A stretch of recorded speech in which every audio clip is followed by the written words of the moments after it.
today is sequence learning with recurrent neural networks, which is kind of what the bulk of my research career is focused on. Okay, so first of all, what's the big deal about sequences? Why should we get so excited about them? Well, mostly because they're so ubiquitous. Sequences are everywhere. So what do you think of when you think of sequence data? Well, some of the most obvious ones might be audio data, like speech or music or whatever. Videos, obviously, you know, we live in a world now where we're surrounded by video data coming through our screens. Motion, so for example, this is this figure here shows a motion capture wireframe, someone walking with a motion capture suit on, and it's recording the positions of their joints. But just in general, you know, the movement of animals, the movement of people, this is a kind of sequence that we're very familiar with. Obviously, text is another form of sequence data that we deal with every day, and that is you know, a fundamental part of our lives. But then there are also, you know, sequence data obviously is a lot more general than that. There are other kinds of sequences around that are also very interesting to study. It might not be the first thing that would come to mind, but you know, one thing you can look at, actually there's a project now to look at weather prediction at DeepMind. So you can look at, you know, evolving weather patterns and treat that as a form of sequential data. You can look at computer programs. So people work on, you know, program synthesis in a sense. You know, a programming language is just another language. It's just another series of text symbols. So again, that forms you know, another kind of sequential data. So most of the time when we talk about sequences, we're thinking about time series, things that evolve in time. But actually, you can also think of something like a molecule, a chain, like DNA, or a protein sequence as also having the same kind of sequential structure. So the key thing here is that it's correlated along some axis. So in the case of the molecule, it's a spatial axis, usually it's time, but the point is that things that are successive in this sequence are somehow related to one another in its most general form. And then maybe, you know, a very important form of sequence that we need to think about, and obviously that we're very focused on in DeepMind, is kind of reinforcement learning sequences of decisions. So this little figure here is from DeepMind's AlphaGo paper, and what it's showing is the series of, you know, possible moves that the computer might make during a game of Go. So like basically anytime you have a sequence of decisions to make in life, anytime you're planning something, obviously that's also a form of sequential data. And okay, not only is the data itself very broad, not only are there lots of types of sequential data, there's lots of different tasks you might want to do with those sequences. So for, you know, any given sequence here, we have you know, the text hello world. Well, you might want to turn that into speech, text to speech, so generating audio like a WaveNet, some of you might have heard of, you know, as a way of you know, making it easier to interact with computers, being able to generate actual audio from text. Translation, okay, I hope this translation is correct. I just copied it from Google Translate. As Hussein said, I don't know any Arabic. Honestly, I would have rather learned Arabic than had my computer program solve you know, with an Arabic handwriting recognition competition, but it was easier to teach the computer. And so another thing that you might want to do with a text sequence is just straightforward language modeling. So I understand that quite a few of you here have a natural language processing background. So obviously, this will be very familiar to you. What you're looking at is just how likely is this sequence? How likely was the word hello, and then how likely is the word world how likely is the word world to follow the word hello? So all I'm trying to get across here is that, you know, there's lots of kinds of sequences, and then there's lots of tasks you want to perform with those sequences. And a way I like to think about it, a very general way, is this sort of framework of sequence transduction. So sometimes you have a task where you really just want to give a single label or a single class to a whole sequence. So for example, you want to cluster sequences together, or you want to recognize someone's voice or something like that. But more often what you're doing is taking an input sequence in and getting an output sequence out. And I think of this as transduction. So in this little cartoon figure here, you have audio waves coming in and words going out. But there are, you know, that describes most of the sequence learning tasks that people look at in the field. So things like handwriting recognition, speech recognition, text to speech, speech to speech, machine translation, protein structure prediction, automatic animation. I mean, there's this an endless list of things where you want to get a sequence in and give a sequence out. And I've highlighted reinforcement learning there, again, just to stress that this is, it's more general than just supervised learning or kind of traditional machine learning. Reinforcement learning, basically, you're getting a sequence of observations in, and you're outputting a sequence of decisions. Okay, and really, what's the most fundamental thing here? Well, the thing that really, the reason I'm really interested in this class of tasks is basically that's what the brain is doing, right? Everything we learn about the world, we receive in the form of sequences of sensory data. So from our eyes, our ears, our touch, our nose. These are all sequences that are then kind of projected inside the brain and turned into sequences of some kind of internal representations that we're using to do things like make predictions, build models, make plans, and all of those are, of course, sequential. And then when we finally come to execute those models and those plans, we're also dealing with sequences, right? We're outputting sequences of speech, sequences of movement, sequences of interaction. So it's kind of, intelligence in general is all about, at least from my perspective, is all about turning one sequence into another.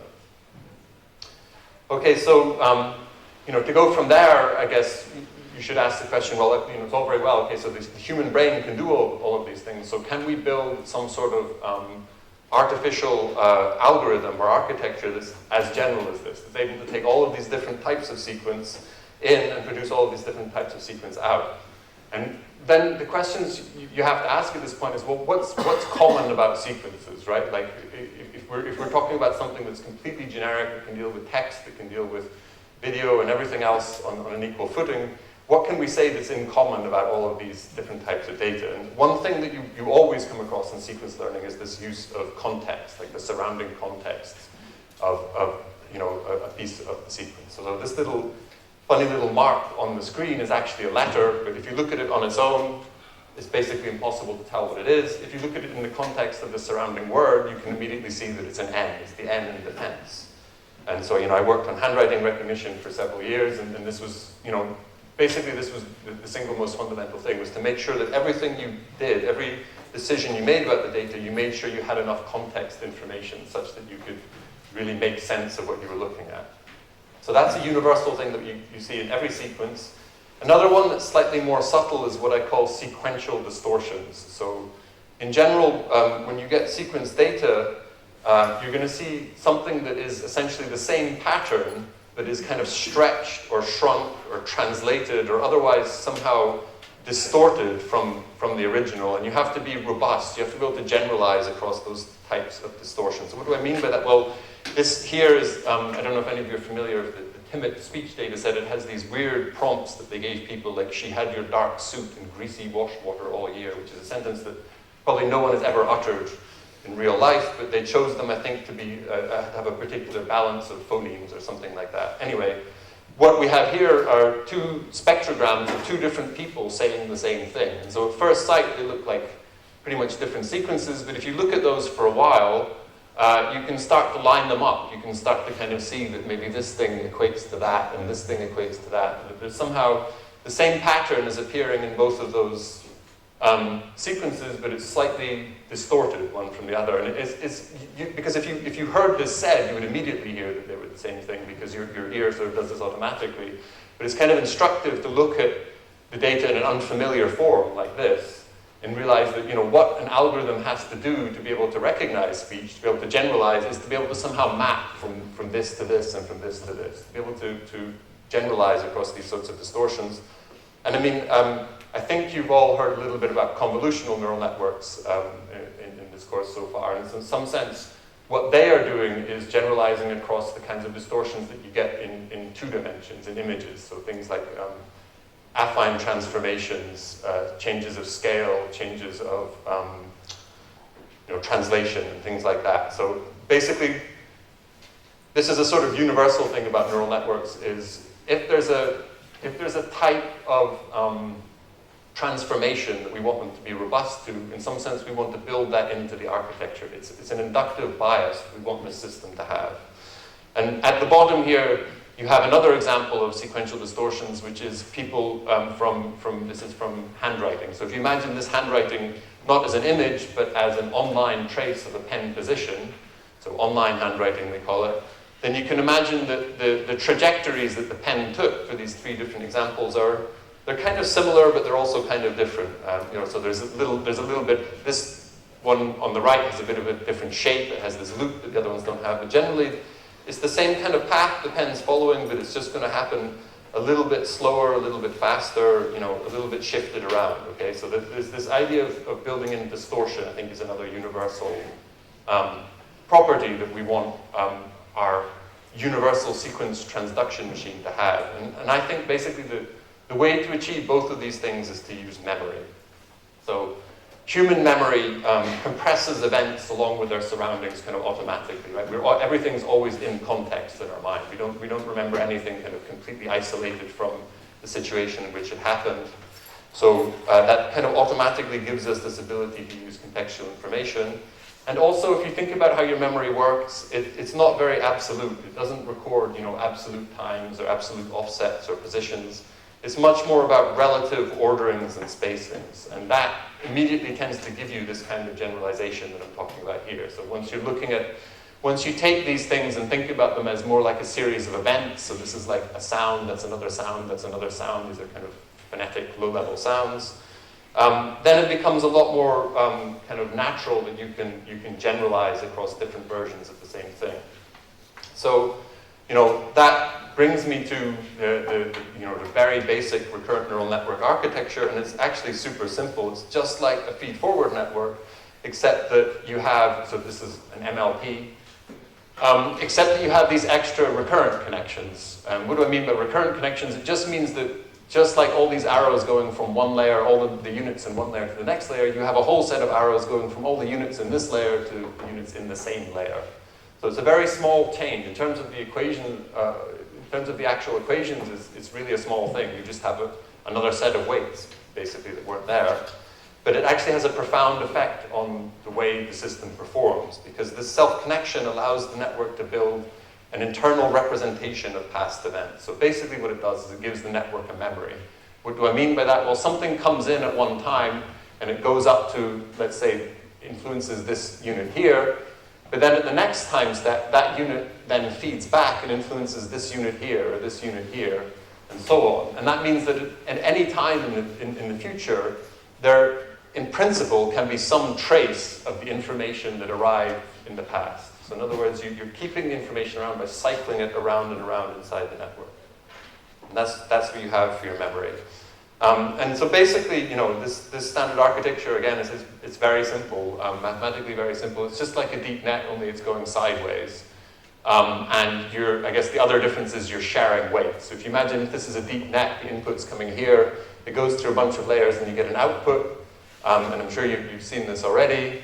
The difference with a recurrent neural network, well, first of all, you get inputs it's like you get a separate input at every layer. And secondly, these arrows here that represent the layer-to-layer transitions, these are shared. They use the same weights, no matter how many steps you unroll for. And that's important because the fact that you use the same weights everywhere means that you have this robustness to translation. It means that a pattern happening in this part of the sequence and the same pattern happening much later on in the sequence will give rise to similar internal states because you're reusing the same weights and hence the same kind of transition functions between the states. So it has memory, it has context, and it's naturally kind of robust. And just to put that in terms of actual maths here, like I said, it's very trivial. So like what you have in a multi-layer perceptron, and this is really like your most basic neural network. You have a bunch of summation units, a bunch of sigmas that receive weighted activations from the input layer. So you just do this weighted sum over I and the set of inputs, Wij, Bj, Bi. And then you take that and you apply a nonlinear activation function, your tanh, your logistic sigmoid, ReLU, whatever you want. All that really matters in terms of the actual operation of the system, all that matters is that it is nonlinear. So in fact, the proofs about feed-forward neural networks being universal function approximators often just use simple threshold units, because that's all you need.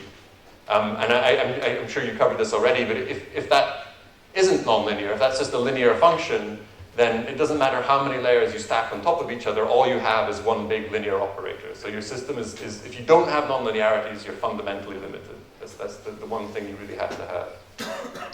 So anyway, that's an MLP.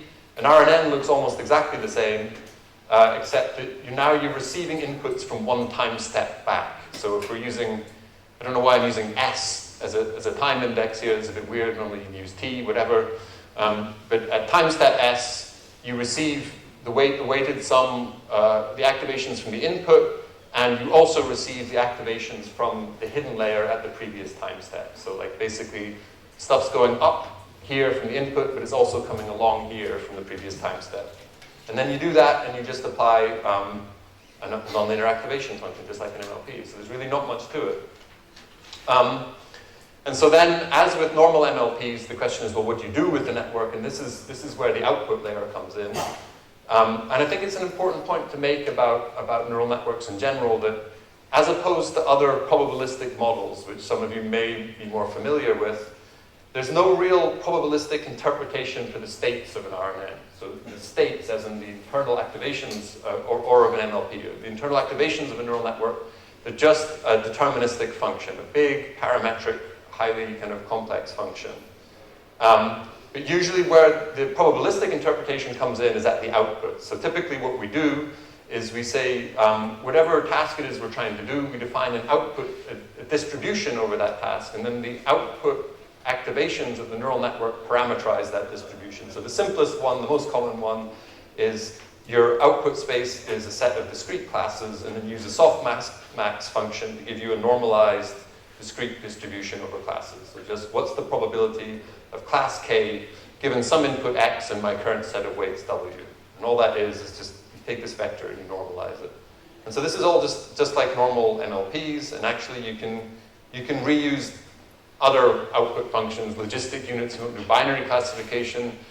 You can use linear units for regression. Actually, I would say you shouldn't do that. You should rather do, you should have a mixture density network where you parameterize something like a mixture of Gaussians. I won't get into that in this talk, but it's a general rule that if you're training a neural network to minimize least square, sum of squared error, usually you'd be better off doing treating it as a proper density model and maximizing log probability under some distribution like a Gaussian mixture or something else. Anyway, that's an aside. But you know, the difference is from a probabilistic point of view. Now, whereas a normal neural network, you'd have the probability of a class given some input vector X. Now you have the probability of a class given some input sequence X. Or often what you'll have is the probability of a class given some sequence X up to a certain point. That point being the point when you made the decision, when the output is emitted. But I'll talk about that more later. Okay, so a visualization here.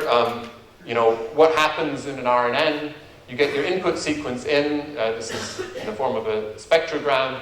Inside the network, you get this tangled mass of spaghetti. I mean, this is a bit of an unusual way to plot it.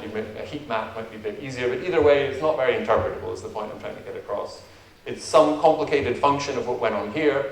And then at the output layer, you get something you can interpret. So in this particular case, what the network is trying to do is to take this thing and classify each frame of the audio into the phoneme it belongs to. This is how sort of traditional speech recognition was done. This is from the Timmett data set. Again, this H hash thing just means silence. That's the bit where there's no signal at the start. Then there's a K and an A and an A sound and so on. It's broken up into individual phonemes. Doesn't look like it says, I honor my mom. No, I guess it does. The glottal stop. Either that or I've just got, you know, a mismatched input and output sequence. That's quite possible as well.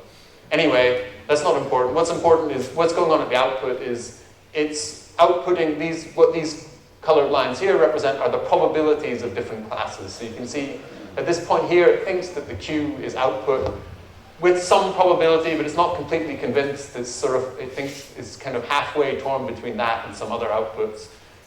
What it's trying to get to is this, that's the ideal output function, is this perfect set of targets that are being used for training. So this is the, you know, the target signal.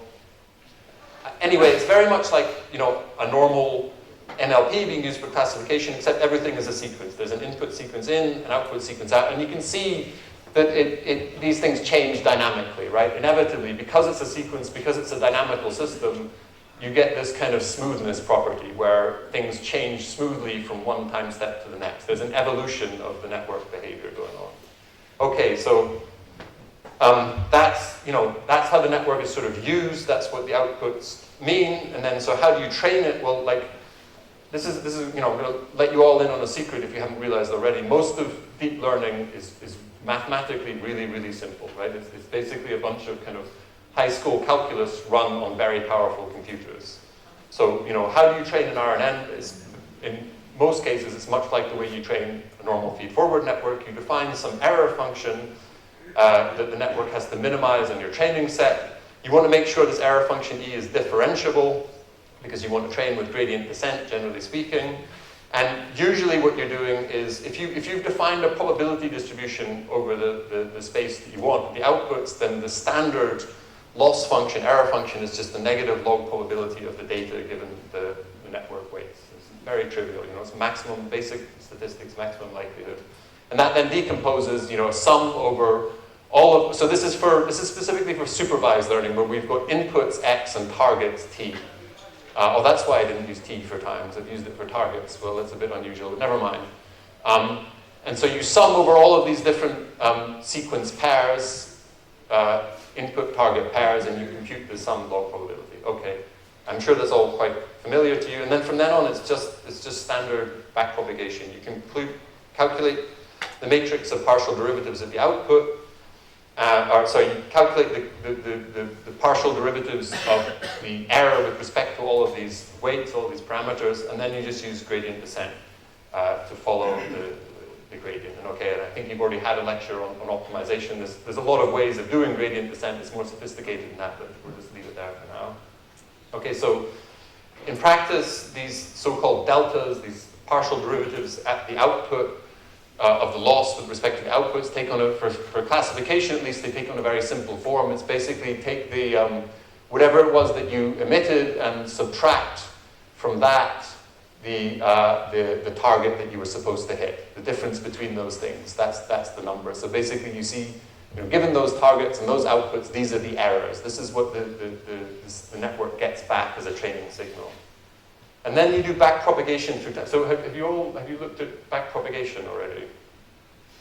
Okay, so it's, this is the sort of standard kind of engine underlying neural network training. And it's really very simple. It's just the chain rule, applied to a big kind of parametric function. So basically, you just do the maths, you apply the chain rule, and what you get is this kind of flow of error terms, these delta terms, F dash, AJ here, is then just kind of, it propagates backwards through the network, basically. And as I said, because an RNN is really just a deep network laid on its side, actually backpropagation works exactly the same way for RNNs as it does for MLPs. They call it backpropagation through time, but really all you're doing is taking this big computational graph, this one here, if you just imagine that extending a long way in the future, and then you start at the end and you repeatedly apply the chain rule to get these backpropagation updates going all the way through the system. So basically you have, it takes, at least in principle, as long to calculate the gradient as it does to activate the network. You have a forward pass and a backward pass. You run through the sequence from start to finish. That gives you the output sequence for the task. And then you run all the way back, which gives you the error signal, the thing you're going to use to train the network. Again, you can visualize that. It's not really, basically this part here is meaningful. This is the bit I showed you before, which is just the target minus the output. And then it gets transformed into another bunch of spaghetti inside the network because it's a very complex function. So like you can't sort of, it's hard to sort of look at what's going on in terms of activations and errors and have a real understanding of it.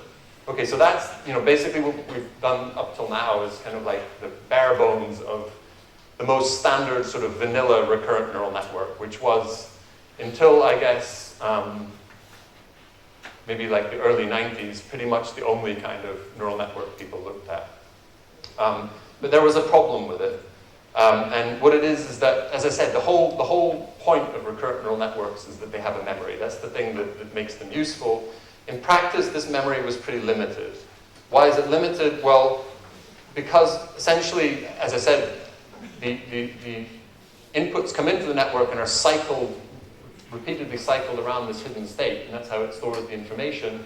But this cycling, what happens as this cycling happens is that the information tends to attenuate, it tends to decay over time. So the influence of this point here on some point really far in the future tends to get pretty weak. In other words, the network forgets over time. It doesn't have a very long memory. And another way of looking at this is if you do these backpropagation through time equations that I just talked about, then you'll see that the error gradient, the thing that you're backpropagating, that also vanishes as you go backwards through time. And that's why it's called the vanishing gradient problem. Personally, I think that's a bit of a backwards way of looking at it. Really what it is an attenuating signal problem. And actually, this is not unique to recurrent neural networks. It's true for other kinds of sequential architectures, things like Kalman filters, hidden Markov models, which I guess are less used these days, and more people tend to use deep nets. But it's actually just a standard property of dynamical systems, in fact. Basically, a signal either, here we have it here in the simplest possible form. If you repeatedly apply some operation like this, then the signal will repeatedly apply some multiplication, which is essentially what you're doing with these weights. The signal will either blow up or decay exponentially. So in the simplest possible form, you just repeatedly multiply some number by some other number. And if that other number, the W, has magnitude more than 1, it's going to go to infinity. And if it's less than 1, it's going to go to 0. So in terms of maintaining information, you have this very fine balance where you have to kind of stay around 1. And that's why it's hard to maintain things. And more generally, this is true not just for like an example, sort of toy example here with a single weight, but also if you have a large weight matrix, you can look at the spectral radius of the weight matrix, which essentially tells you, what's the magnitude of its operation. And if that is more than 1, then things blow up. If it's less than 1, things decay. Around about 1 is sort of the sweet spot for long-term memory. But it's a very unstable kind of memory. And hopefully this little example, this is from my colleague Oriol Vinyals, will kind of give some insight. So if you imagine that this is actually a miniature RNN, and we're applying the tanh function as our nonlinearity repeatedly, then okay, the good news is because tanh itself is bounded, it's bounded between plus and minus 1, we can no longer blow up and go to infinity. No matter what happens inside the brackets here, this ht value is going to stay bounded. But the problem is, and this is a little plot Oriol's done, the problem is that the interesting part where the network is learning something is really in this little area around plus and minus 1. So just to unpack this a little bit, this is for the blue line is the, let me get this straight. The blue line is for the x-axis is the weight value, so going from minus 4 to plus 4. And then the blue line shows the output of this system this is after 10 updates, so 10 applications of that iterative equation. And the green line shows the error signal, basically the gradient, the partial derivative.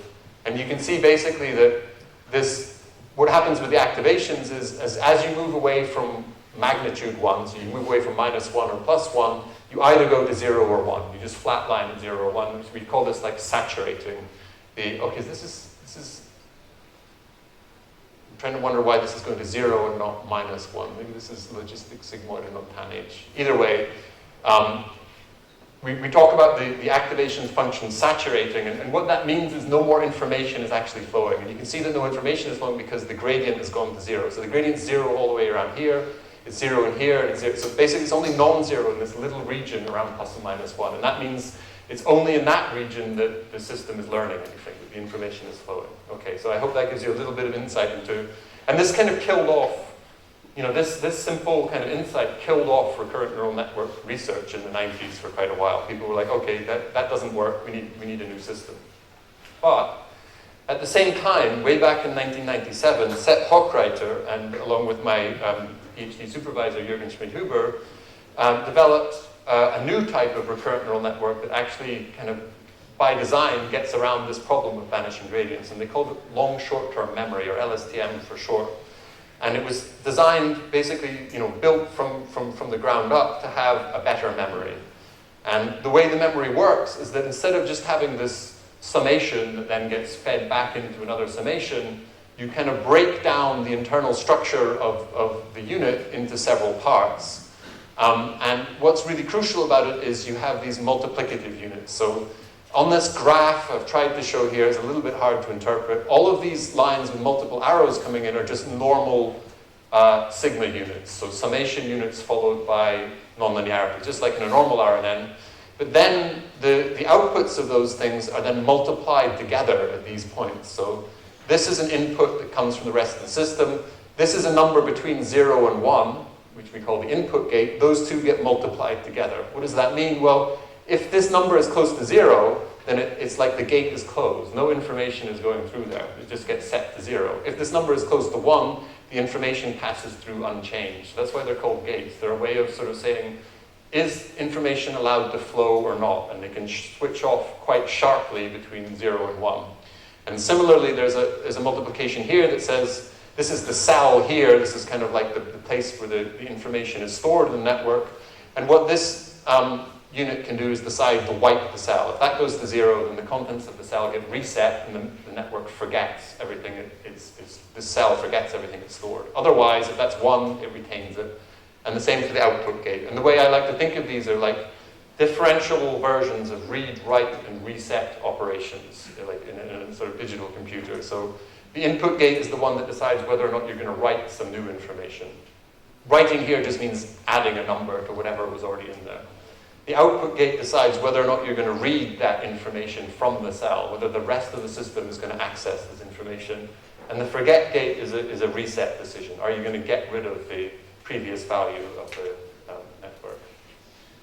Previous value of the cell contents. And so just to give you an insight into what this means in terms of this vanishing gradient problem, for a simple RNN, in this sort of toy illustration here, if we consider the color, if you look at this is like the computational graph where the color here, the darkness of these circles is their sensitivity with respect to this activation here. So starting in the bottom left corner, of course it's maximally sensitive to itself.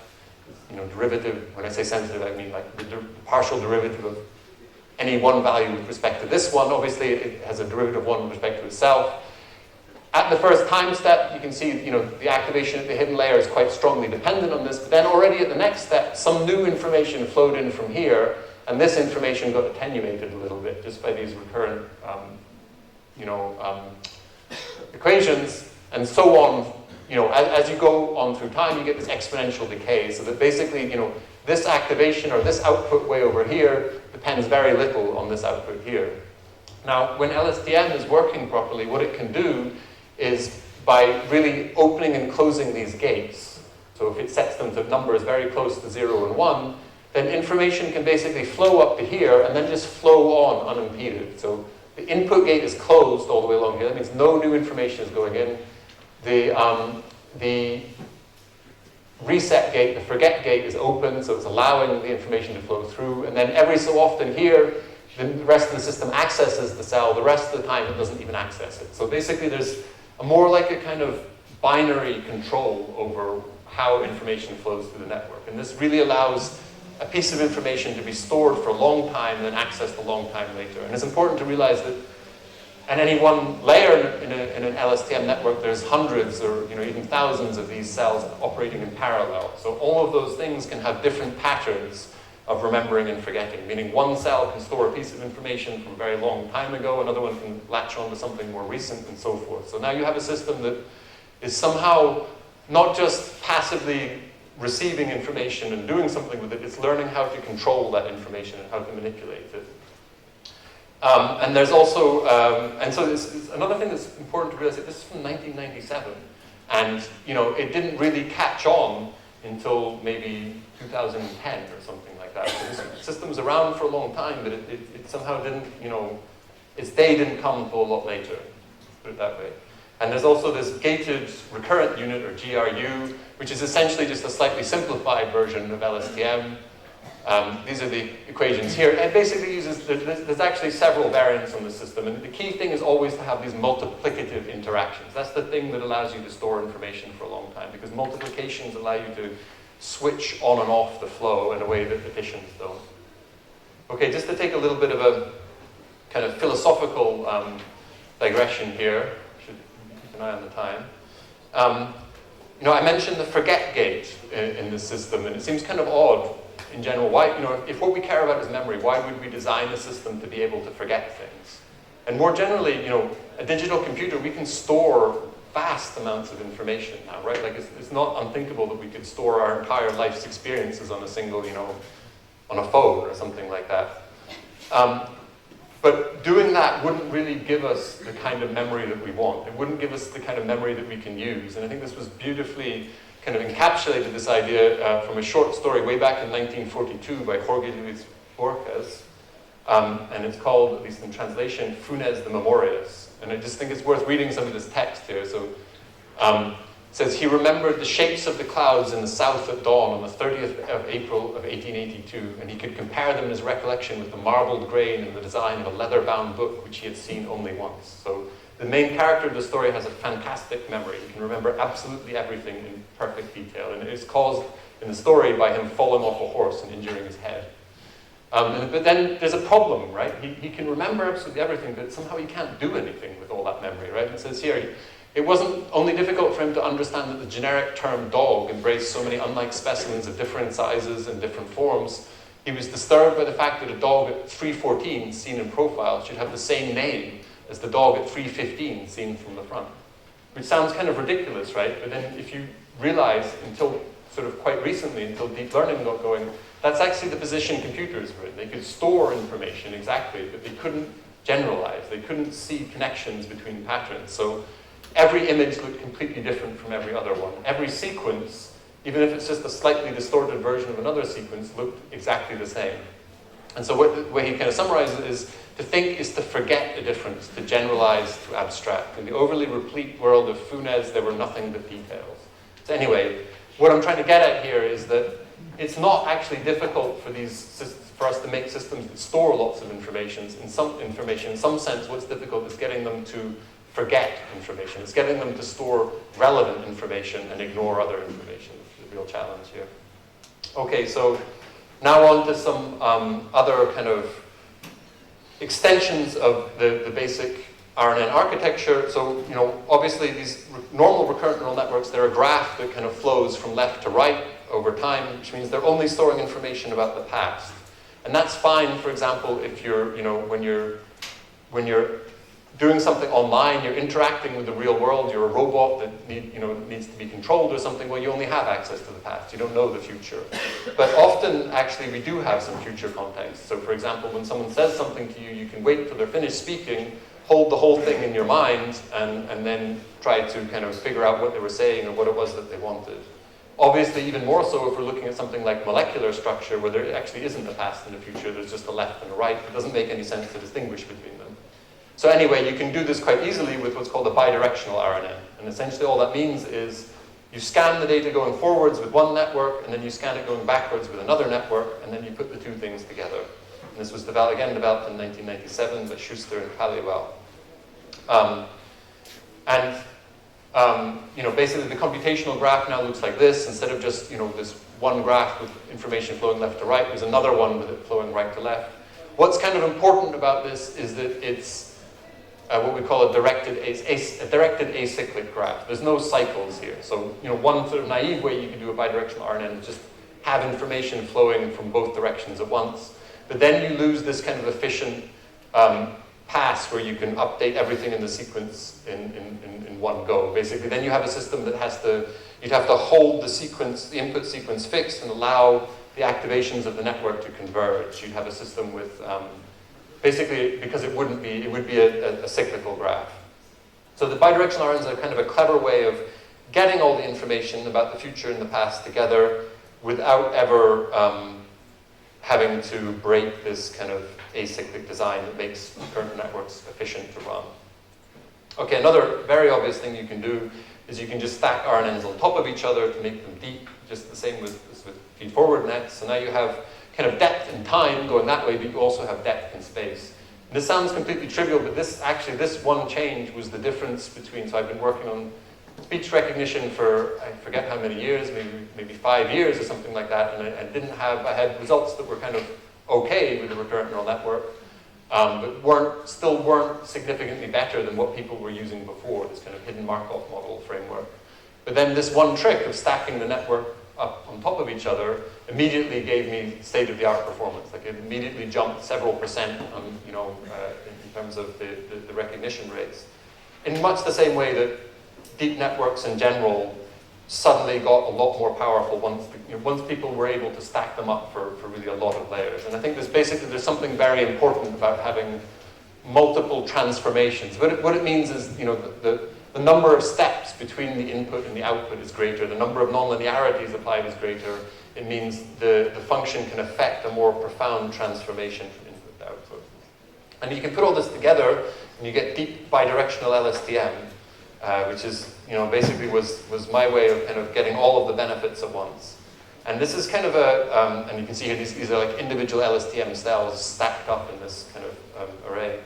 And there's a sort of general principle with neural networks is more. Nothing succeeds like excess. Basically, if you've got two different things that work well with a neural network, a lot of times if you put those two things together, you'll get something that works better. So you rarely have to think about removing things from neural networks. Rather, you mostly think about adding things. Up to the limit that, you're within your computational capacities, of course. Okay, so let me see. I think halfway through, do we usually take a break partway through these lectures, or just, you said hopefully? No, you want me just to keep going? Okay, I can do that.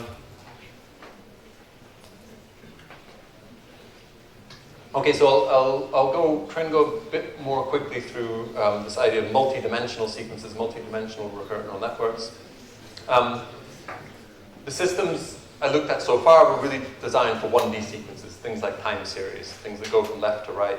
But actually all of these properties, this robustness to distortion and use of context, you can actually use for several spatio-temporal dimensions. You can use them for images, you can use them for video, you can even look at something like an fMRI scan that's a sequence of 3D volumes, and so in total is a 4-dimensional sequence. And multi-dimensional RNNs, this was something that I worked on some years ago. They're basically a special case of this directed acyclic graph network. So I already mentioned directed acyclic graphs. So Baldi and Polastri in 2003, published a seminal work on these networks. Actually, they predate that. Several authors had already come up with the same idea, which is that,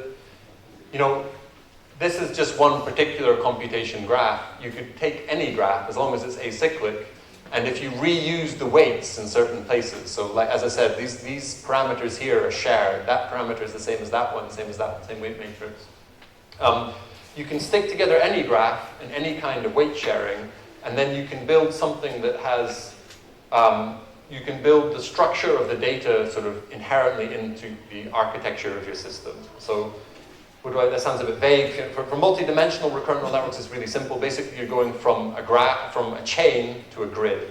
So instead of having just a single chain going left to right, you now have a grid of states with a separate connection for each dimension in the data.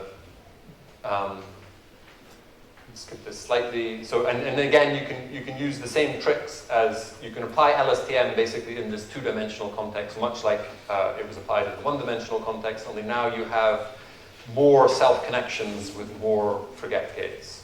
And this basically the idea here is that you want to be able to access lots of context going in all directions. So going in space and time, whatever else you've got in your data. And actually, as I said, this is a much more general thing. There's this whole idea of graph-structured RNNs where, so for example, if you've got something like a syntactic tree or molecular structure or an adjacency graph in an image, it kind of makes sense, if you know what this graph structure is, it makes sense to build it into the architecture that you're going to use to process the graph structure. And you can do this with this kind of directed acyclic graph RNN trick. And basically the choice is just where you're going to share weights. And actually, this is ongoing and ongoing. So this, as I said, this original idea came about in sort of the 90s and early 2000s, but this whole line of research continues. These are some quite recent papers from DeepMind, Grid long short-term memory is quite similar to the multi-dimensional LSTM I showed you before, only it actually goes one step further, and it has LSTM going in the kind of the vertical direction, the depth direction of you know, how often it processes a single input. There's pixel recurrent neural networks, which were a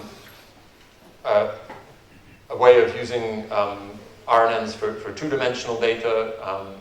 In practice, the convolutional version of the same thing, this is Aaron van den Oord's work, the convolutional version of the same thing is used more in practice because it's more efficient to run. And something that's been making a very big impact lately is graph nets, they're called. So this comes from this 2015 paper by Yujia Li, gated graph sequence neural networks. And again, it's about building in the structure of the data, in this case, kind of arbitrary graph data, into the RNN. Okay, so I'll skip through this here. Okay, so, you know, that's, so far, what I've talked about is kind of like the structure of the RNN itself, and then the question is, well, how do you use that RNN for specific tasks, right? And as I mentioned earlier, this is kind of mediated by your choice of output layer. That's the thing that, you know, the RNN itself is just a great big parametric function that gives you takes some sequence of inputs and turns it into some sequence of high-dimensional states. The way you use that for a particular problem is that you take the outputs of the network and interpret those as the parameters that you need for your task. So RNNs map from input sequences to output sequences. The input layer defines the data representation. I hope that's kind of obvious. You know, that's basically, you've got to feed the data into the network somehow. It's a series of vectors, basically, for an RNN. And that's where you make your decisions like, well, how do I pre-process this audio data before I pass it to the network? But then it's the output layer that defines the task. So whether you're doing classification, regression, prediction, or whatever. As I said earlier, you do this all, the standard way of doing this is to define a probability distribution over the space required for the task. So just to recap that one more time, you know, first use the network outputs to define a conditional distribution over the target space given the input sequence in the network weight. So the target space could be anything here. It could be the classes for the data. You could even be doing something like auto-encoding where the target space is the input space. You're trying to recreate the inputs from themselves. Then you try to minimize your loss function. It's always the negative log probability of the target. I mean, I say always. I should stress, this is not the only way of training neural networks. There are other loss functions that have been defined. But it's very much the standard way of doing things.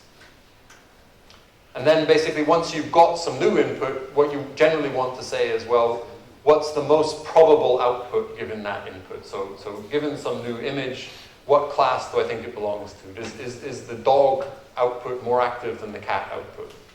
Simplest level. And they call this, in speech recognition, they call this decoding, because it's like decoding this output sequence to give you the actual sequence of words that you're going to emit as a transcription. Okay, so very simple task that you can, you know, that's all very well as a sort of abstract form of what you can do with neural networks. What's the simplest thing you can do with an RNN? In some ways, I think language modeling is one of the most basic tasks that you can apply recurrent neural networks to, and one of the ones where they've been most successful. So what do I mean by language modeling? Well, you take your text and you split it up into symbols. So those symbols could be individual characters. If you have a character, you know, if the language you're using permits that, or you could have subword units or complete words. You have a lot of choices there, and this is where the input representation comes in. And in practice, it's quite important how you do this. I think at the moment, the most successful systems use a kind of tokenizing system where they have common words and parts of words, at least for English this is, are used as the input symbols. And basically all you're doing in language modeling is predicting the next symbol given the previous one. So it's sort of a perfect fit with RNNs, where you have this internal memory of past inputs and you're trying to predict the next one. And again, the context is stored in the hidden state. The context comes from memory. And this has been around for a long time. There's a couple of papers in 2011. I mean, it's gone on since then. Ellman did very early work on this back in, I think, 91. Yes, and that's referenced here. Yes, 1991. these slides should be updated, I should say. These are kind of old slides here. There's been an awful lot of work on language modeling. Actually, quite recently, it's become very prominent with recurrent neural networks. Also with transformer networks is something you might hear about. I'm going to talk about those in the next lecture. So anyway, what do we really have here? Well, we have something that, you know, has been gone through a sequence up to a certain point, has stored the information in its state variable, and then it just has this simple output where it takes, so ZT is the latent state here. This is again with a sort of vanilla RNN where it's just a tan H sigmoid, you know, squashing function. And then you apply a softmax to that state basically, or rather you first project that state down to the size of the set of symbols you've got, and then apply a softmax to the resulting vector. And that basically, you get a probability distribution over the next symbol given the previous ones. It's that simple. And, you know, you then go through the system, so it's predicting, you know, I don't know why it's fading like that. The cat sat on the mat, right? All it has to do is, given the predict cat, given cat predict sat, so on, right? It's very trivial. Well, it sounds very trivial, but actually you can do remarkably interesting things about this. So this was from a few years ago now. I'm not sure, I think maybe 3-4 years ago. Someone took an LSTM RNN, and can everyone read that? It's a bit small, the text. But okay, so they used this recurrent neural network to generate a script of a movie called Sunspring. And what they did was they trained the network on a whole bunch of science fiction screenplays from mostly movies from the 80s and the 90s. And then they just allowed the network, so all the network does is, given a bunch of inputs so far, predict what the next one is going to be. And then you can use that to generate text by saying, okay, take your distribution over what you think will come next and pick a sample from it. It's a probability distribution, you can pick a sample. You then pick a sample and feed it in as if that's, you know, that's basically the real input that it just received. So, you know, having seen we, the network predicted C, then it predicted H, then it predicted pool, and then a book from the shelf. And what's kind of funny is that, you know, it learned somehow to speak the idiom, the language of science fiction screenplays. Like what it says doesn't make much sense. So it's actually, it's worth watching this movie. It's funny because it just doesn't make any sense. You know, having generated the script, they got real actors to then say everything and do everything as much as they could that was in the script. And the effect is kind of comical, but what's interesting is that, you know, it does generate something that kind of sounds like a sci-fi script, at least superficially, and it's done that just from next step prediction, just by language modeling. Okay, so moving on to a slightly more kind of a task that is meant more to me personally in my research is sequence transcription. And the idea there is take a sequence of kind of typically real value data and transcribe it with a sequence of discrete labels. So handwriting recognition, as Hussein mentioned at the start, was something I worked on for a long time. Here we have a simple example of where the handwritten words foreign minister should be recognized by the network, should be transcribed, basically go from handwriting to text. And there's a few sort of specific properties. One thing is that the label sequence, the output sequence, is usually shorter than the input sequence. Another one is that you don't really care about where the labels occur, what the locations are. So like you can see that that's the F goes there, the O goes there, the R goes there. But typically, that isn't part of the task specification. You don't actually have to get that. And a kind of corollary of that is that, in fact, in the training data, you won't know what the alignment is. Someone will just give you a bunch of data, they'll give you a bunch of images and a bunch of text to go with those images. They won't tell you this part of the text belongs with this part, sorry, this part of the image belongs with this part of the text. In other words, there's no alignment provided. And this is very important specifically for speech and handwriting recognition, is that you don't generally have aligned data and you need a system that can work without aligned data. So yes, this kind of task is something you usually look at for 1D sequences, but actually it can be multidimensional too. So you can have, for example, some people at DeepMind recently worked on lip readings. There you have a video of someone speaking, but you can't hear the audio. You can only see the movement of their lips. And from that, it can transcribe with reasonable accuracy, actually, what they're saying. So you can work out the words. Okay, and so a system I developed for this back in 2006, so a long time ago now, was called Connectionist Temporal Classification. It's a bit of a mouthful, but you can just think of it as CTC, it's shorter. Basically, it's just like softmax classification, except there's an extra blank unit that means do nothing. So what do I mean by that? So for speech recognition here, if you imagine there's a separate label for all the possible sounds in the speech, so all the phonemes in this case, or it could be the syllables, or however you're labeling your speech.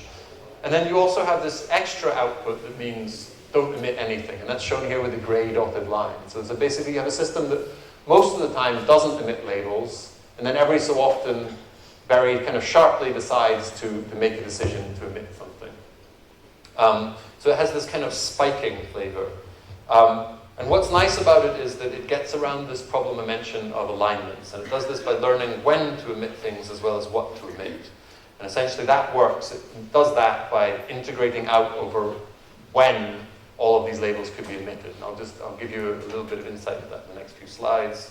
But yeah, first thing I want to say though is that this was from 2006, but it is still being used today. So as far as I know anyway. So in 2015 there was a blog post from the speech team at Google talking about how they were using bidirectional LSTM, not bidirectional LSTM, LSTM along with connectionist temporal classification to do voice search. So when you say, okay, Google, and then ask it something, and it recognizes what you've said. The recognition part of that system, I believe, still is using CTC.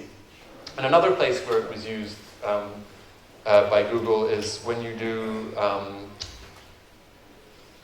handwrite, when you, I forget what it's called now, when you're writing a text message, instead of typing the letters individually in your smartphone screen, you kind of smoothly scroll between them. You see a little trace of where your finger has gone.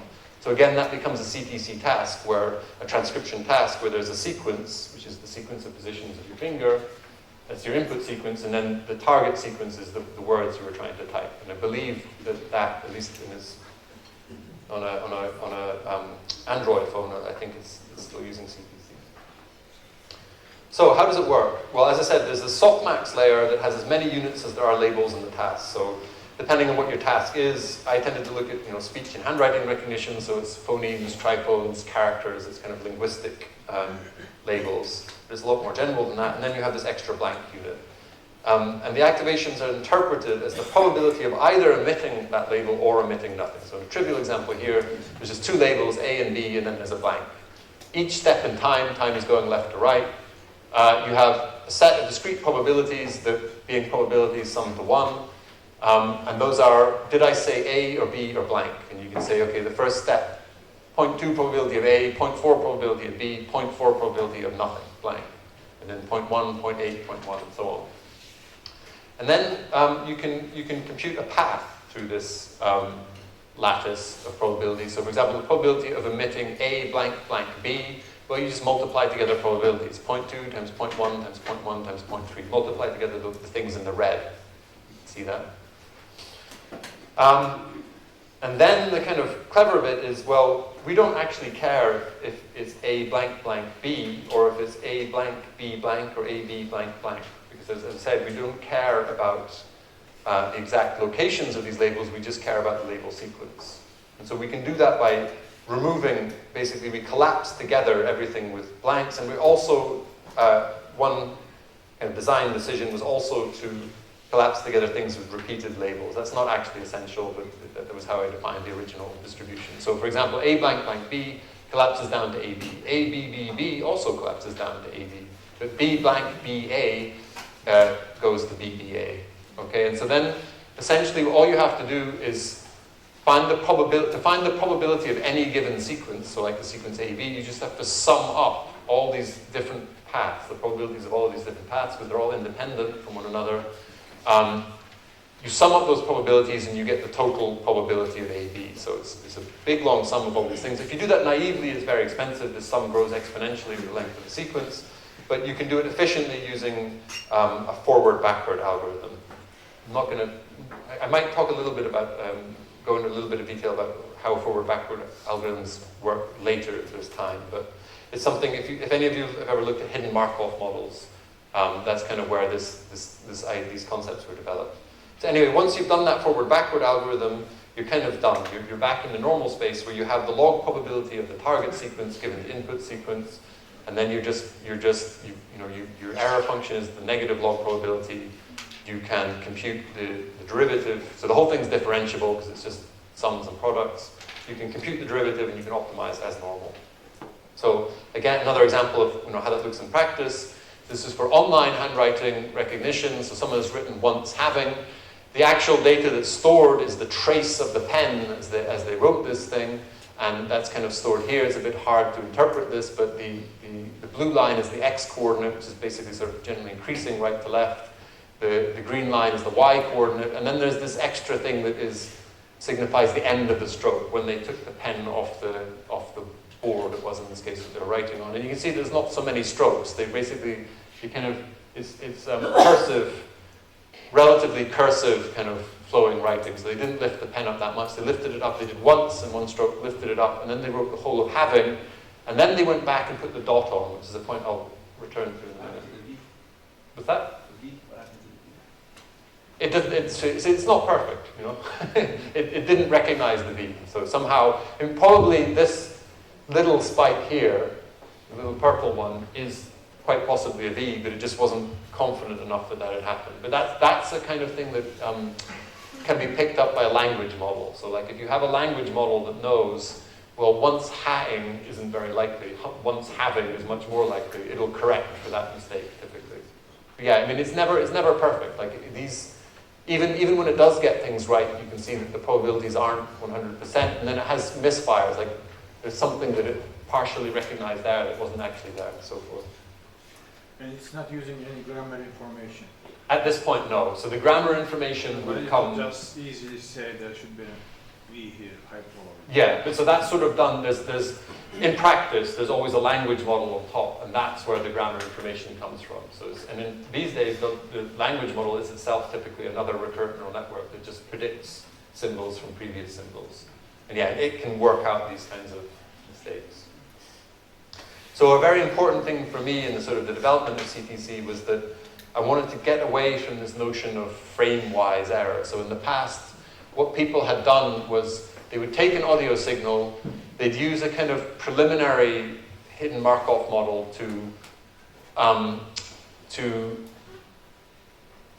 well, they do what's called a forced alignment. So if they knew what the correct transcription was, like this sequence of phonemes, they could feed that into a hidden Markov model and get it to align the inputs with the outputs.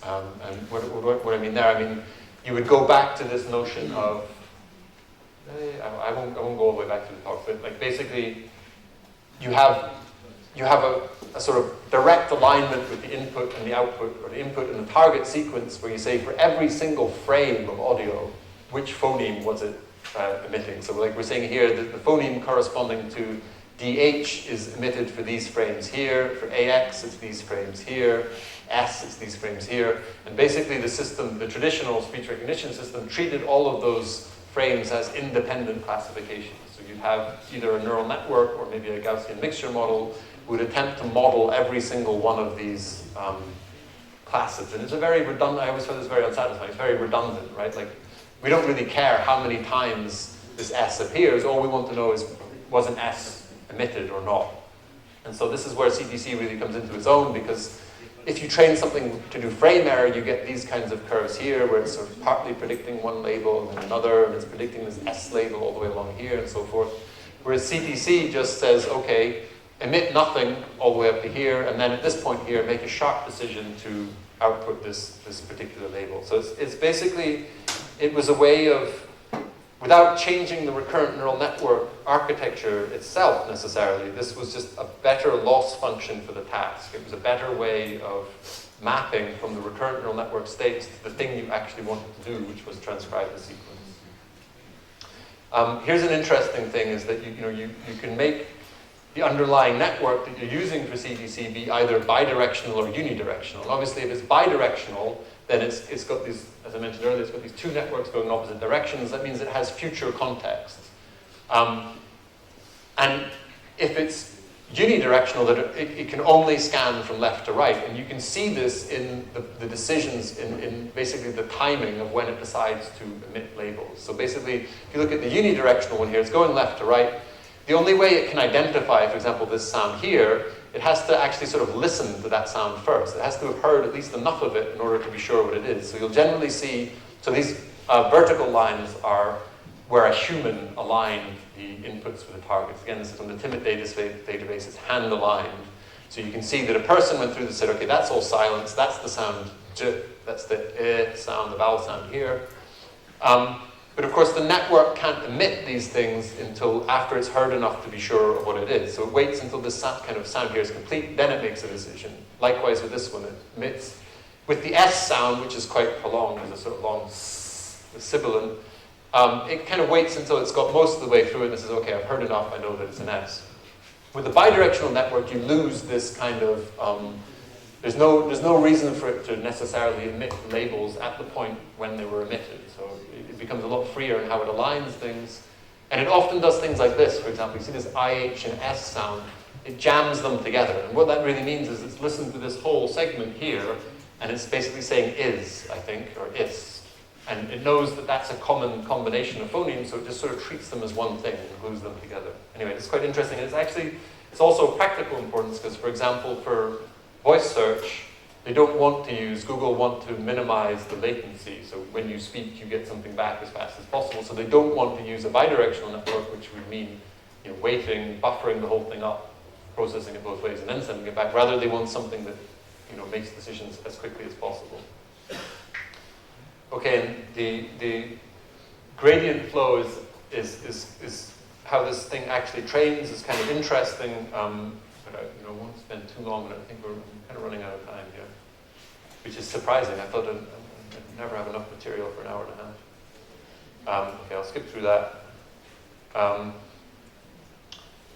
Decoding, yeah, as I said, so this comes back to your question earlier. How do you then find the label sequence? Well, the standard thing is you just take the most probable output at each time step, but that gives you failures like this once high, right, problem. But if you want to make it more sophisticated, you can strain the outputs with a language model. So you've got something that knows there's a certain probability that the word having follows the word once. There's almost no probability that the word having follows the word once because it's not a word, it's probably not even in your dictionary. And then you basically, the simplest thing you do is multiply together. You've got probabilities. Essentially what in speech recognition terms, the CTC part is an acoustic model that gives you probabilities of labels given the sound. And then the other part is a linguistic model. And you can essentially just multiply these things together, or you can weight them against one another, these probabilities. And then you can do things like beam search in order to try and find the single best sequence that matches, that keeps everyone happy, right? That keeps the acoustic part happy, but also the linguistic part happy.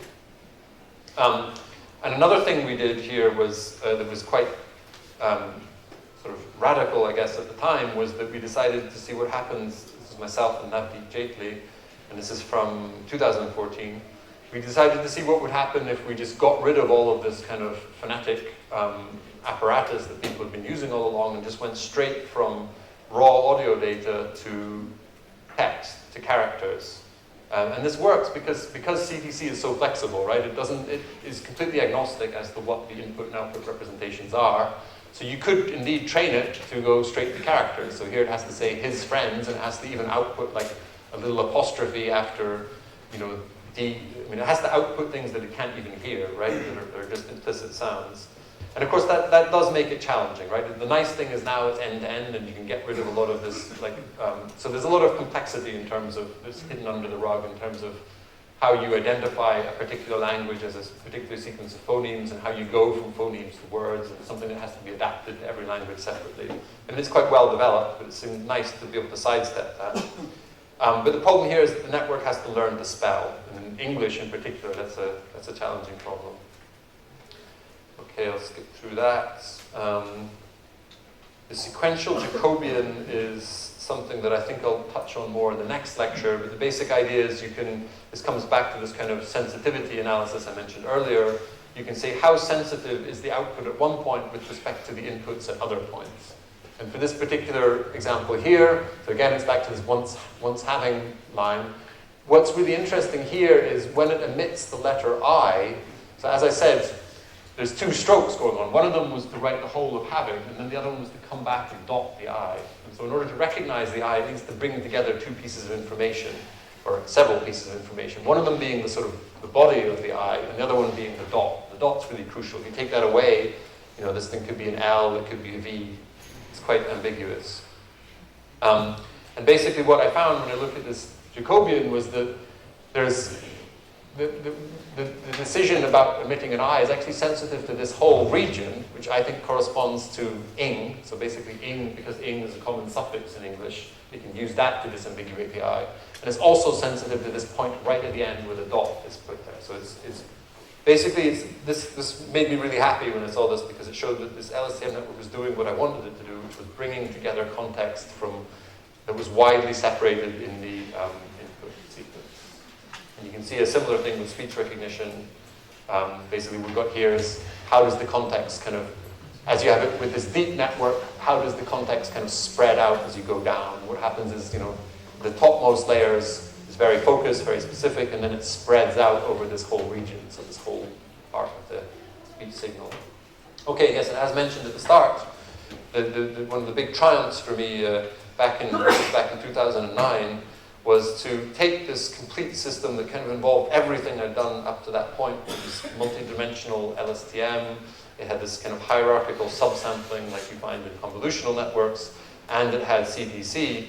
And putting all that together and training on a bunch of handwriting recognition competitions, including a couple of competitions in Arabic, which, as Hussein said, I have absolutely no knowledge of, to the extent that when I first started training this system, I didn't realize that it went right to left instead of left to right, and so I was training everything backwards. And interestingly, it was still able to give. It didn't fail completely, even with the targets flipped around. It just had to learn to reverse everything in the input signal. But obviously, performance got a lot better once I solved that problem. And that was really the extent of my engineering of this system towards a particular language. So it was good sort of proof that this thing is actually quite generic. And yes, and here were the results from the competitions. So it's slightly, I used it for both offline and online recognition. Online in some ways is simpler because you just have this pen trace and it's a 1D sequence, but the results weren't quite as good compared to other systems to that. Okay, so last thing I want to talk about, and so we've got like 10 minutes left, right? So I'll go quite quickly here. It's basically just another extension of CTC. Is, you know, with CTC, basically this sort of comes back to this question of language models again. So with CTC, as I said, it was in speech recognition terms, it was an acoustic model. It's a map from an input sequence to an output sequence, but it didn't consider the dependencies, the kind of mutual dependencies contained in the output sequence itself. In other words, it didn't do the language modeling. It didn't say how likely is this token given the previous ones. And this RNN transducer was, the idea was to do both of these things jointly. So I had two separate RNNs, one that modeled input-to-output dependencies for transcription, so just like CTC, but another one that modeled output-to-output dependencies, and I think of that as prediction. So it was the transcription network and the prediction network. And this meant that everything the network did was conditioned both on the whole input sequence, at least if it's a bidirectional RNN, and on all of the previous outputs. And another important change here, which actually is somewhat orthogonal to the fact of it being conditioned on two sequences, but I changed it so that you could have output sequences longer than input sequences. So for example, if you're using this to do translation from one language to another, you don't know that the target will be shorter or longer, the output will be shorter or longer than the input. So the CTC, it's strictly shorter because the network either emits something or emits nothing. So all it can do is, it can be the same length or shorter than the input sequence. Anyway, well, sort of hopefully that'll make sense as I explain how it works. And so again, this was from 2012, and to be honest, it was something that I thought had kind of fallen out of favor. People weren't using it that much in practice. CTC is still used, but the transducer, maybe I thought it was a bit cumbersome, but then I saw this blog post quite recently that Google is now using the RNN transducer for on-device speech recognition.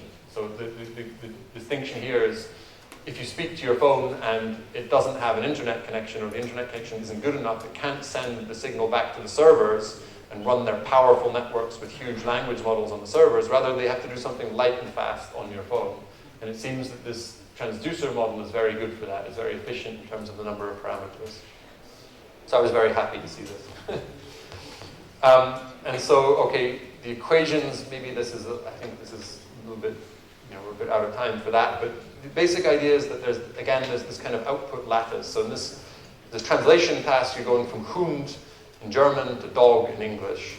And basically what you have is this lattice where it's kind of like CTC. At every step in time, network can either emit a label, so it can emit D, for example, or it can emit nothing, blank, just like in CTC. I used the null symbol to denote it here. And that means essentially go right in the lattice, because it means, so in one way of thinking about it is, either I don't consume an input token and I do emit an output token, or vice versa. I don't emit an output token, I consume a new input token. And because there's two networks here, so there's one network that's conditioning these decisions going that way, that's the prediction one, and then there's the transcription one going that way, I can emit several tokens, several output tokens for any one input token. So the word, this is a toy example obviously, but the letter H, it could emit D and O and then move to the right. And this is why it can now do, the output sequence can be longer than the input sequence. So actually it's very generic. Essentially, for any input sequence, you can define, there's a distribution over all possible output sequences of all possible lengths. And for any one of those output sequences, you can do a similar forward-backward algorithm to CTC to get the probability of that output sequence given the input sequence, and then you can trade as normal. And essentially the probability is just found, again, it's just like CTC, it's just found by following these paths. Follow all the red arrows. Each one of those adds multiplies by a probability or adds a log probability. And then you can use forward-backward to sum up. Okay. So visualize it. I found it quite interesting to look at these plots. This is the sort of, in the forward-backward algorithm, this is the forward probabilities, which is kind of like the probability of the sequence, output sequence up to a certain point, given the input sequence up to a certain point. And then you get, conversely, you get these backward variables, which is the same thing, but going backwards through the system. You multiply them together, and you get this probability lattice that shows, well, so this is from speech recognition. It says, if we look at the record, the debate should be rather short. I can't remember which data set this was from, maybe Wall Street Journal. But what you're getting is something that is kind of implicitly aligning these outputs. So this is, again, raw sort of speech to character recognition. Is aligning these output labels with this input signal. So it kind of starts here when the speech starts and it emits if. And what's kind of interesting, if you look at this graph, you can see there's lots of kind of weird tendrils. Like there's some probability that it went way out here and up there. Some probability that it did like this. That allow it to kind of, basically this integrating out procedure allows it to simultaneously model very many independent paths and an exponential number of independent paths. And it's a very powerful tool in general, this idea of, it's kind of like Richard Feynman's diagrams for interactions in quantum electrodynamics. The idea being that you can integrate, there's lots of possible ways this thing could happen, and they all have a probability, so you just integrate out over all the possible ways. Yes? There's a pretty pointless graph, honestly, that just shows the one hot kind of representation of these letters. It just basically ignore that. I don't know why I put that in. And so this basically, all of this system worked very well. This brought down, if I did everything together, the transducer, the deep network, the bidirectional, blah, blah, blah, it got down to 17.7% timid. I think now people are down, this was 2014, I think. But now people are down to maybe 15%, 15.5%. I'm not actually sure, but at the time it was a big success. And just to put it in context, basically timid sat at around about 25% forever for a long time with traditional speech recognition systems. That's where it was, and then it dropped all the way down to here. And that's pretty indicative of how speech recognition's gone in general. It got a lot better basically once neural networks, and particular recurrent neural networks, really got going. Okay, as I said, it's a general system. this transducer, can use it again for handwriting recognition. I also used it for translation, interestingly. You know, this was one of the first sort of applications I had in mind, actually. But I kind of gave up on it. So here it's translating French into English, and you can see it's doing it at the character level. You can see it gets this kind of grid structure, which basically means that it's aligning one word with another. So it knows that, you know, essentially it sort of reads a whole word in French and then emits a whole word in English. It doesn't do it sort of parts of words, because that would be harder to do. But the reason I gave up on it was that I felt that it wouldn't really, and every so often you can see there's a word that translates directly, like Provence or province and province are spelled the same way, pronounced differently, so you get this diagonal line. But the reason I kind of gave up on it for translation was I didn't think it would be able to do reordering well enough. So in a language like German, for example, we have the verb right at the end, and it comes at the beginning in English. I thought it would be very hard for this system. You can see that there's basically a left to right progress through this trellis. But actually, there was some later work, and this is again from people at DeepMind, using quite a similar system. So I don't know the exact details of their system, but it's something quite similar. It's a neural transducer that is somehow more segment-based, and that works very well for translation. So I think they somehow resolved this problem of reordering. And okay, just to get very quickly here, I feel like I should point out there's actually a much simpler system and a much better known one for doing what I call sequence transduction, which is the seek-to-seek frameworks. This is Ilya Suskieva and also Oriol Vignal's work from 2014, where it's really quite straightforward. You take a complete input sequence, feed it to a recurrent neural network, and then get it to produce the complete output sequence. And doing this, you actually get you get all the dependencies in this way, because every output is conditioned on the entire input sequence and on all of the outputs so far. So to show it here, there are actually, you know, the sequence transducer has dependencies between the input sequence and the it has dependencies from the input sequence and from the output sequence, but it's missing some connections that are shown here in pink, purple, where basically because these two networks are separate, the prediction and the transcription network, in order to make things efficient, I had to not allow them to, they're not conditioned on one another. So there's some conditioning information missing that is present if you just do the simple thing and feed the whole thing into one network and then get the whole thing to produce an output. But basically the transducer has an inductive bias. I think for systems where the input and the output sequence are roughly aligned, like speech recognition, it's a good bias because it allows you to just kind of do this shifting of the output sequence relative to the input sequence. Yes, there's a question. Just for machine translation, the input of the decoder is the charging that we have to obtain, or what we have generates. Very good question. Yeah. So during training, it's the target. During testing, it's what you generate. So just like with these other systems, yeah, like as long as you have ground truth data, you're always going to be feeding that in. But then that means that decoding is a difficult problem here, actually. Like so, once you've trained this transduction system, it's easy to calculate the probability of any one particular sequence, but when you have to work out what the most probable sequence is, it's an inference problem, and typically beam search is used to do that. And it's a bit awkward because it's a beam search, but it has to involve the activations of an RNN, so you have to sort of keep around a whole bunch of hidden states for this output network. Yes, okay, so but seek-to-seek was originally used for machine translation. They had to do a few tricks, like they would sort of reverse the input sequence relative to the target sequence, I think. And at least, so I'll talk in the next lecture about attention. That's the thing that makes seek-to-seek really work. Without attention, it's somewhat limited because the entire input sequence, which could be quite long, has to be stored in this one vector and then recreated during the output sequence, and that puts a lot of strain on the memory of the system. Basically, it's hard for it to remember that much. But you get this nice effect where they have translations. I forget exactly what this.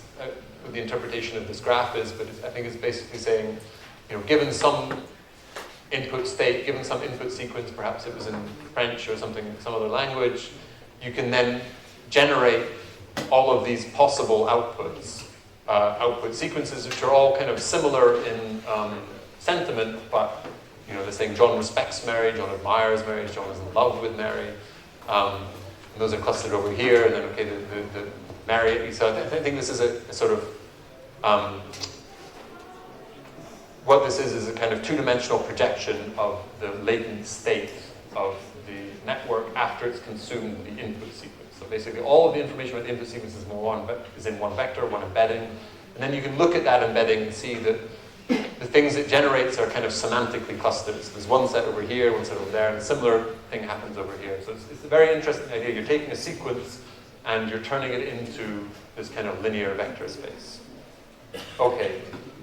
So I think that's some pretty good time. So that's the end of this lecture. Just to summarize. So I think it's fairly unambiguous to say understanding sequences is vital to intelligence. It's something, if you want to build an artificial intelligence, it's going to have to deal with sequences. Context and robustness to distortion are at the there's a sort of a minimal, those are two things that you definitely have to have if you're going to deal with sequences.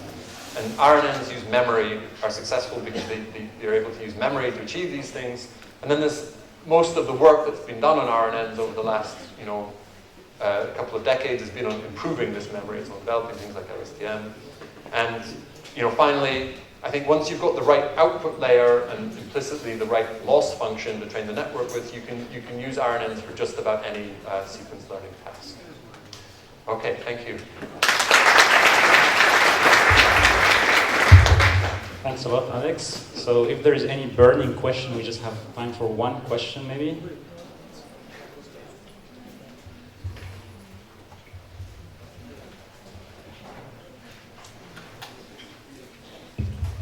Thank you, Alex, for the talk. I have only just one question regarding the use of memory in RNN.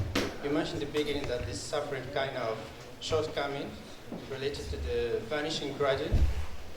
Is those kind of RNN still used, or any other successful application of that today? Basically, those vanilla RNNs are not used in practice. What people use in practice now are either LSTM or transformers or sometimes convolutional networks. But sort of your standard vanilla RNN is almost unused as far as I know. Okay, so we have a coffee break now. So if you have more questions, please reach out to Alex, and otherwise see you in half an hour.